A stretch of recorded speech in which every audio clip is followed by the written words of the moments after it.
Docteur Mélin, bonjour. Bonjour. Vous êtes politique, mais aussi femme et médecin. On vous entend assez peu parler d'immigration, mais aujourd'hui vous poussez un véritable coup de gueule en dénonçant ce que vous appelez le grand déracinement. Oui, parce que mon rôle de médecin particulièrement m'obligeait, bien que je sois Front National depuis 30 ans, m'obligeait à une certaine réserve dans ces domaines. Aujourd'hui, il y a un véritable grand déracinement qui se met en place. Pas complètement celui de De Villiers qui parlait d'un déracinement de nos racines françaises intérieures, mais celui du sens de Georges Bensoussan lorsqu'il parlait du grand déracinement de certaines populations, de véritables exodes, et surtout celui à entendre dans le sens de la philosophe Simone Weil, qui a fait un grand traité sur l'enracinement, qui est fondamental selon elle aux hommes. On ne peut pas priver les hommes de leurs racines, et malheureusement, actuellement, des populations entières sont poussées à être déracinés, soit par la guerre, les guerres civiles surtout, de guerre d'Afrique, de l'Europe, du Moyen-Orient, mais aussi à cause de Daesh et enfin forcés par des Eldorado véritables que font miroiter les passeurs. Pour tout cela, le degré de ce grand déracinement est devenu tel qu'il n'est plus supportable pour aucun des citoyens conscients et lucides. Mais pourquoi en parler maintenant alors que le phénomène est ancien, que la jungle de Calais existe depuis longtemps ?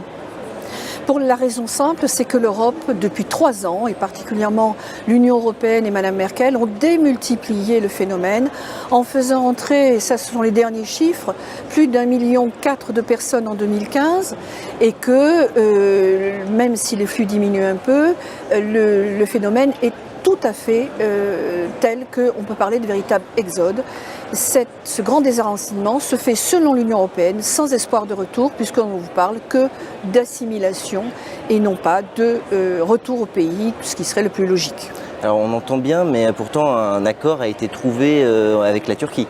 Oui, l'accord a été trouvé avec la Turquie, mais qui en fait est une bombe à retardement puisque cela se fait au prix de rétention, de nouveaux camps au ras des frontières des personnes exilées et cela se fait au risque de voir dans un deuxième temps d'autres populations venir jusqu'à ce que ce soit insupportable. On le voit bien d'ailleurs, ces populations s'infiltrent, alors soit à partir de la Turquie et de la Grèce, mais maintenant on le sait aussi par la Bulgarie et l'Italie.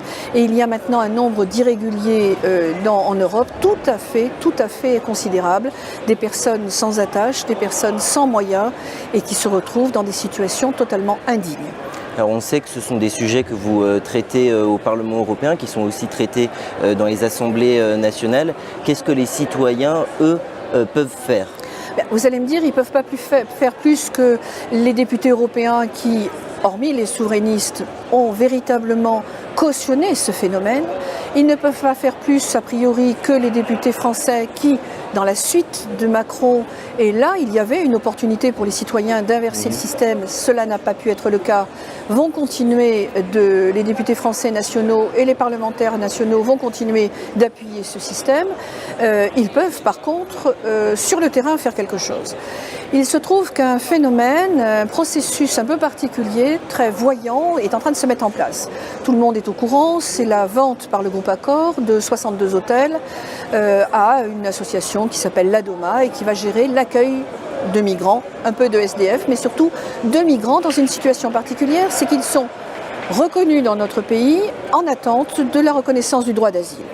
Pour cela, on leur offre le clos, le couvert, on leur offre 300 € par mois, donc 3 600 € par an d'allocation temporaire d'accueil, la CMU, la CMUC, l'aide juridictionnelle, les transports gratuits, des dons multiples, une scolarisation, et cela pendant une période d'instruction de leur dossier qui est de 14 à 16 mois. Qu'on le veuille ou non, cela correspond véritablement à une entité qui est beaucoup plus visible que ne l'étaient les hébergements dans les hôtels un petit peu anonymes, dont il faut quand même rappeler qu'ils coûtaient grosso modo à peu près 10 millions d'euros par an à chaque département. D'accord, alors donc vous vous opposez, on le comprend bien, à l'arrivée des migrants dans ces hôtels. On retrouve souvent des jeunes hommes, mais il y a aussi des familles, des enfants, des femmes enceintes. Alors l'arrivée d'hommes jeunes qui par définition même de leur statut ne peuvent pas travailler pourrait éventuellement ne pas spécialement émouvoir. nous permettrait de dire il faut absolument, au titre de la dignité, prévoir des coopérations internationales pour permettre d'avoir des possibilités de formation dans leur pays, de soutien dans leur pays, éventuellement aidés par des systèmes de protection sociale et des coopérations ciblées sur l'apprentissage, l'enseignement. Mais il y a aussi ces femmes et ces enfants, et on va dire dans ce cas-là, il n'est pas du tout humain de leur permettre pas leur permettre de rester sur notre sol. Oui, mais par définition, nous sommes complices d'un véritable produit constitué, d'un produit visible que les passeurs vont utiliser pour précisément, particulièrement ceux qui ne sont pas véritablement forcés, soit par la guerre, soit par Daesh, mais plutôt par des déplacements économiques, de venir chercher un véritable Eldorado dans notre pays. Les citoyens charitables ne doivent pas être aveugles. Ils doivent véritablement refuser ce dispositif qui, in fine, sera indigne, puisqu'on s'aperçoit qu'actuellement, ils ne servent qu'à accueillir des gens qui ont été refoulés de la jungle de Calais.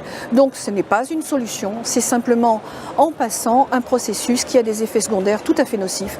La dignité que nous devons à tous ces migrants, quelle que soit leur origine et quelle que soit leur situation, est précisément de les respecter et de ne pas, nous, cautionner un système qui fait que les passeurs les prennent comme des véritables proies. D'accord. Merci beaucoup de nous avoir éclairés. J'espère. Merci à vous.